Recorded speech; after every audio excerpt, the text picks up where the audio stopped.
বন্ধুরা, রুমাস কিচেনে সবাইকে স্বাগত জানিয়ে আজকে রেসিপি শুরু করছি। আজকে কিন্তু আমি দেখাবো আপনাদের পনির স্যুপ। তার জন্য আমি নিয়েছি এখানে একটা ক্যাপসিকামের 4 ভাগের 1 ভাগ নিয়েছি। ক্যাপসিকাম কুচি করে এরকম ছোট ছোট পিস করে, সবগুলোই ছোট ছোট পিস করে নিয়েছি। গাজর ছোট ছোট একদম ফাইন চপ করে নিয়েছি। বিনস নিয়েছি, এখানে পনির স্লাইস করে নিয়েছি একটুখানি আদা কুচি, রসুন কুচি আর পেঁয়াজ কুচি। আমার সাথে থাকুন। একটুখানি বাটার দিয়ে দিচ্ছি 1.5 চামচ মতো, সামান্য একটু সল্ট। বাটারটা মেল্ট হয়ে গেছে, এবার এই পনিরগুলোকে হালকা করে একটু ভেজে তুলে নেব।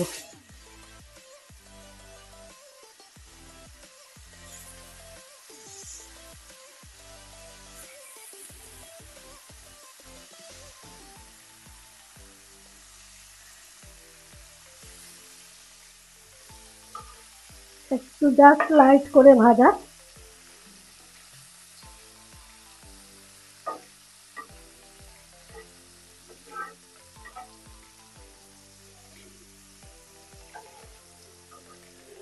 নিয়ে এইভাবে আমি আস্তে করে তুলে নেব পনিরগুলোকে।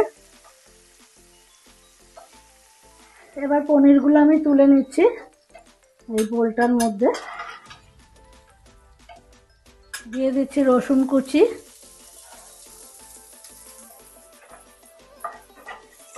রসুনটা একটু হালকা করে ভেজে নেব, তারপরে দিচ্ছি পেঁয়াজ আর আদাটা। এখন এরকম ফাইন চপ করে রাখা পেঁয়াজটাও দিয়ে দিচ্ছি, সাথে আদাটাও অ্যাড করে দিচ্ছি।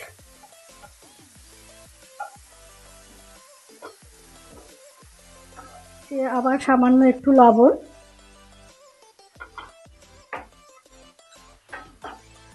পেঁয়াজ আর আদা রসুনটা একদম হালকা ভাজা হয়েছে। এখন আমি দিয়ে দিচ্ছি গাজর কুচি আর ক্যাপসিকামটা একটু বাদে দিচ্ছি, বিনস কুচি।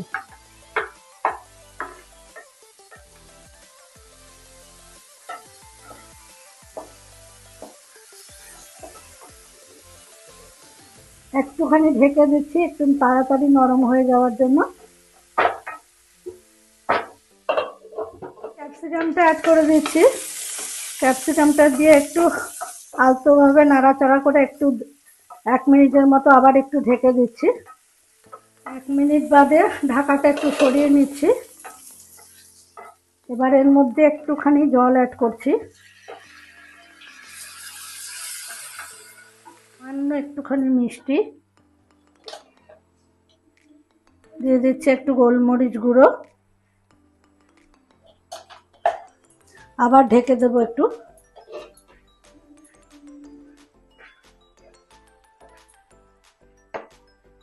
এবার ঢাকাটা সরিয়ে আমি পনিরটা অ্যাড করে দিচ্ছি।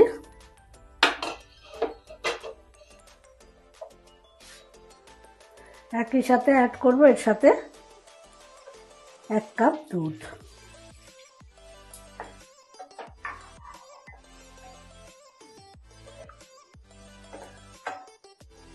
স্যুপ কিন্তু আমার একেবারে রেডি, গ্রেভিটাও ফুটে উঠেছে। এই পর্যায়ে আমি ওভেনটাকে অফ করে দিচ্ছি। 2 মিনিটের মধ্যে আপনাদের সামনে সার্ভ করে দেখাচ্ছি। বন্ধুরা, তাহলে পনির স্যুপ কিন্তু আমার একেবারে রেডি। এখন শীতের মরশুমে কিন্তু ভ্যারাইটির সবজি বাজারে উঠে গেছে, তো এরকম হেলদি স্যুপ বানিয়ে বানিয়ে বাচ্চাদের বড়দের সবাইকে পরিবেশন করুন, ভালো লাগবে খেতে। আর ঠান্ডার সময় এরকম স্যুপ খেতে খুব ভালো লাগে। তো বাড়িতেও ট্রাই করুন, খাওয়ান। কেমন লাগলো অবশ্যই আমাকে কমেন্ট করে জানাবেন। ভালো লাগলে কিন্তু পেজটা ফলো করতে ভুলবেন না। আর ইউটিউব চ্যানেলের বন্ধুদের কাছেও একই অনুরোধ রইল, সাবস্ক্রাইব করে আমার সাথে থাকবেন।